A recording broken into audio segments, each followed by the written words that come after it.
Hey friends and fans, Ryan Dohrn here answering your listener questions sent in to ryan@ryandohrn.com, and keep those sales and marketing questions coming. Always happy to answer those for you. All right, Robin from Florida's got a great question. Hey Ryan, I've got a competitor that tends to lie all the time. We've all been down that road. What do I do about a liar?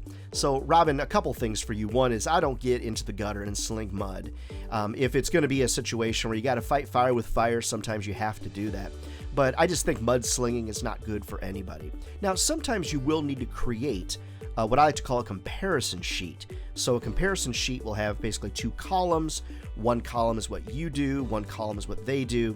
Maybe what you do is represented in green check marks, what they're not doing is represented in red.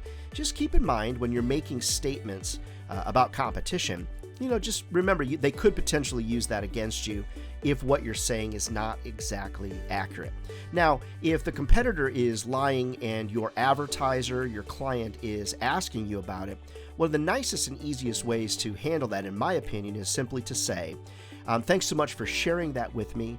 I'm really not at liberty to get into a lot of detail about what it is that they do or they don't do, but what I can do is tell you what my clients are telling me about how the success that they're having.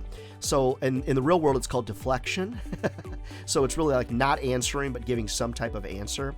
And then what I would do is try to spin off of a competitor's attack, and I would spin back to my clients and use social proof as a way to prove your points, going forward. But if you need to fight, and get on there and slug a little bit, I guess that's okay. But I just find that I don't get very far, and I don't go there very fast when I get into this head-to-head with competitors.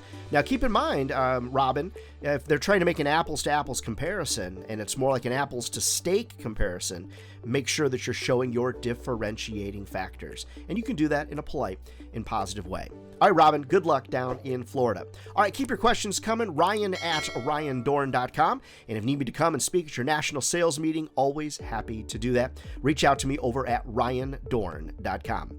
All right, friends, never forget, if sales was easy, everybody be doing it. And they're not. We're not crazy. This is a great career. It'll feed your family for a lifetime. All right, take care.